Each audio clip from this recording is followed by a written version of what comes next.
కృషి ఉంటే మనుషులు ఋషులవుతారు, మహాపురుషులవుతారు, తరతరాలకి తరగని వెలుగవుతారు, ఇలా వేడుకులవుతారు. अरविंद धर्मपुरी जो कहते हैं वो करते हैं.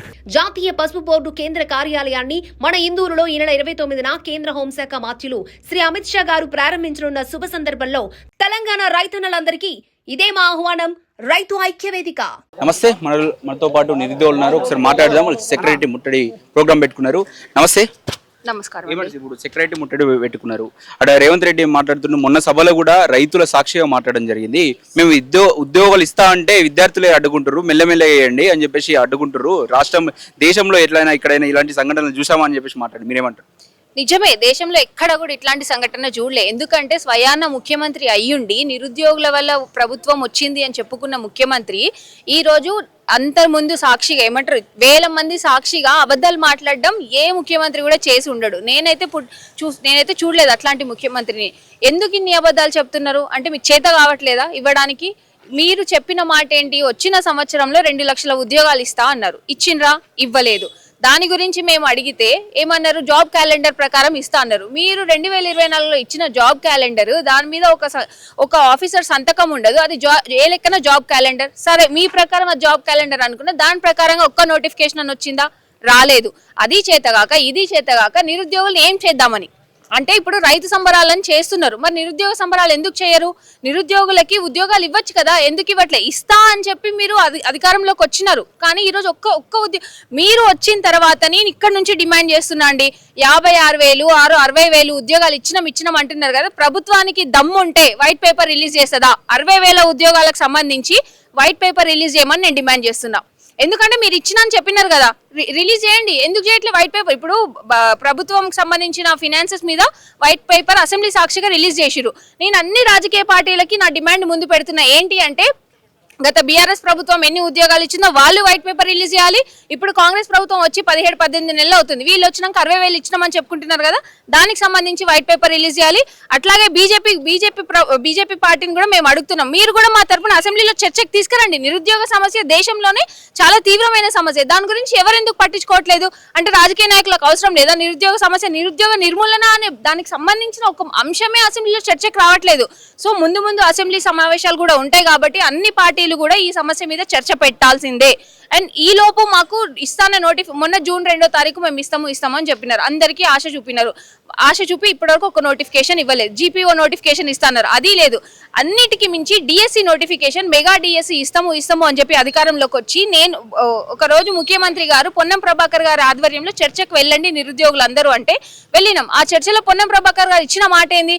వచ్చే 2025 ఫిబ్రవరి 6 మార్చిలో మేము ఖచ్చితంగా డిఎస్సి నోటిఫికేషన్ ఇస్తామన్నారు. ఆ చర్చలో నేను కూడా ఉన్నా, కానీ ఎక్కడ పోయింది? ఫిబ్రవరి పోయింది, మార్చి పోయింది, మేము జూన్ కూడా అయిపోతుంది, ఇంతవరకు నోటిఫికేషన్ లేదు.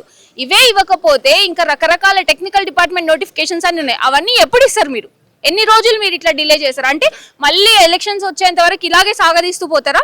సో మీ వాళ్ళకని చూస్తుంటే ఇలాగే సాగదీస్తారు అనిపిస్తుంది, కాబట్టి మేము వెనక్కి తగ్గే ప్రసక్తి లేదు. ఇన్ని రోజులు కాంగ్రెస్ నాయకులను ఇదే అడిగితే వాళ్ళకి మీరు హామీ ఇచ్చారు నిలవేర్చుకోవాలని అడిగితే వాళ్ళకు మేము హామీ ఇస్తూ ఉన్నాం, కొంచెం సర్దుబాటు చేసుకుంటా ఉన్నాం, మొన్న ఎస్సీ వర్గీకరణ అవి ఇవి జరిగినాయి కదా, అందుకే డిలే అయింది, మేము ఇచ్చడానికి రెడీగా ఉన్నామని చెప్తా ఉన్నారు. కానీ కొంతమంది నిరుద్యోగ నాయకులు అని చెప్పుకొని వాళ్ళు ప్రతిపక్షాలకు అమ్ముడు పోయి ఇదంతా చేస్తూ ఉన్నారని చెప్పేసి కాంగ్రెస్ నాయకులు అంటున్నారు, మీరేమంటారు?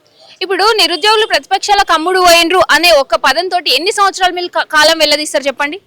ఇప్పుడు ఒకరిద్దరు అని మీరు అంటున్నారు, సరే పక్కన పెట్టండి. మరి మిగిలిన లక్షల మంది అమ్ముడు పోయినారా?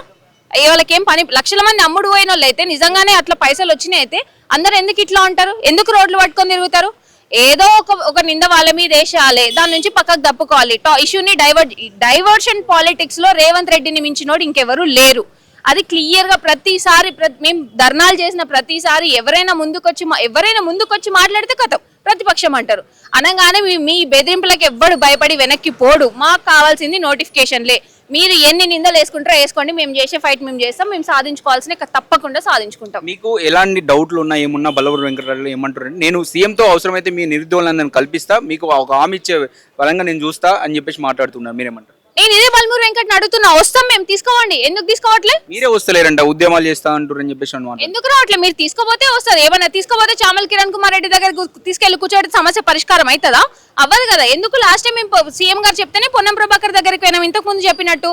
ఆ పొన్నం ప్రభాకర్ ముందు వారు ఇచ్చిన హామీ ఏమైంది? ఆ రోజు చెప్పింది కదా, మేము వెళ్ళినాం కదా. చెప్పగానే వాళ్ళు పిలిస్తే మేము ఎందుకు వెళ్ళామండి చర్చలకి? మాకేం అవసరం? రోడ్లు పట్టుకొని తిరగాల్సిన అవసరం మాకేముంది? ఎందుకు వెళ్ళాం మేము? పిలవ చేత కాదు, అసలు మీకు ఫస్ట్ యాక్సెస్ లేదు. మొన్న గాంధీ భవన్ సాక్షిగా కొన్ని చెప్పారు బల్మూరు వెంకట్ గారు, త్వరలో అతి త్వరలో వస్తుంది అన్నారు. ఏది? ఆయన మాట్లాడిన తర్వాతనే సీఎం గారు చెప్పిన అబద్ధం ఏంటి? మేము ఆల్రెడీ ఇచ్చేసినాము, 56,000 ఇచ్చినాము అని అబద్ధాలు చెప్పినారు. అన్ని ధర్నాలన్నీ ఫేక్ ధర్నాలు అని చెప్పినాడు. ఏ రకంగా కరెక్ట్ ఇది? ఇదేనా మీరు వస్తుంది అతి త్వరలో మీరు శుభవార్త వింటారు అనేసి అన్నాడు కదా బల్మూరు వెంకట్. ఇదేనా మీరు చెప్పిన శుభవార్త? అబద్ధాలు చెప్పడమేనా మీరు చెప్పే శుభవార్త? పొద్దున్న లేస్తే పేపర్లో ఇన్ని నోటిఫికేషన్లు, ఈ నోటిఫికేషన్ వస్తుంది, ఆ నోటిఫికేషన్, ఇదే పని మీకు. ఇంకా పేపర్లకు పరిమితం అయింది తప్ప రియాలిటీలో శూన్యం, ఏమీ లేదు రియాలిటీలో. విద్యార్థి నాయకుడిగా తన వంతు ప్రయత్నం చేస్తున్నా అని చెప్తుండే. ఏం ప్రయత్నం చేసినా చూపెట్టమనండి. మీడియా ముందు వచ్చి మాట్లాడంగానే సరిపోదు కదా, చూపించండి ప్రయత్నం. నిజంగా ప్రయత్నం చేసింటే ఒక్కటి కాకపోతే ఒక్క నోటిఫికేషన్ అని వస్తుంది కదా. ఎందుకు రాలేదు నోటిఫికేషన్? వస్తున్నాయని చెప్పేసి మాట్లాడుతున్నారు. ఎన్ని రోజులు త్వరలో అంటే నేను ఎన్ని రోజులు? రోజులా? నెలలు అయిపోయింది, ఇంకా సంవత్సరాలు ఎదురు చూసుకుంటూ కూర్చోాలా మేము? త్వరలో అనేది మరి మీరు ముందే ఎన్నికల ముందు త్వరలో ఇస్తామని ఎందుకు చెప్పలే? ఇంత పెద్దగా న్యూస్ పేపర్లలో పెద్దగా ప్రింట్ చేసుకున్నారు, ఫ్రంట్ పేజ్ లో ప్రింట్ చేశారు కదా, జాబ్ క్యాలెండర్. ఎక్కడ పోయింది జాబ్ క్యాలెండర్? అదేనా మీ జాబ్ క్యాలెండర్? పేపర్కే పరిమితమైందా? ఏది నీ ప్రయత్నం? ఎక్కడ కనిపిస్తుంది నీ ప్రయత్నం? ఎవరైనా కాంగ్రెస్ నాయకుల్ని నేను అనేది ఒకటే, మీరు ప్రయత్నం చేసినా చేయకపోయినా మాకు ఫరక్ లేదు. మేము ఎవరి దగ్గర నుంచి సాధించుకోవాలో మేము వాళ్ళ దగ్గర నుంచి సాధించుకుంటాం. మీకు చేతనైతే ఇట్లా ఉంది సమస్య అని తీసుకెళ్తాను మాయ మాటలు చెప్పి టైం పాస్ చేసి మీడియా కవరేజ్ కోసం మీడియా స్టంట్లు కాదు. ఎందుకంటే ఇప్పటివరకు ఏ కాంగ్రెస్ నాయకుడు చేసినా అది మీడియా స్టంట్లే అవుతున్నాయి, పిఆర్ కోసం చేసినవి అవుతున్నాయి తప్ప రియాలిటీలో మీరు చేసేది శూన్యం. మీ సొంత లాభాల కోసం మీరు చేసుకుంటున్నది మాకు కళ్ళారా కనిపిస్తున్నాయి. ఒక్కొక్కరు కాంగ్రెస్ ప్రభుత్వం వచ్చిన తర్వాత ఏ విధంగా వాళ్ళ స్టేటస్ మారిందో మేము కళ్ళకు చూస్తున్నాం.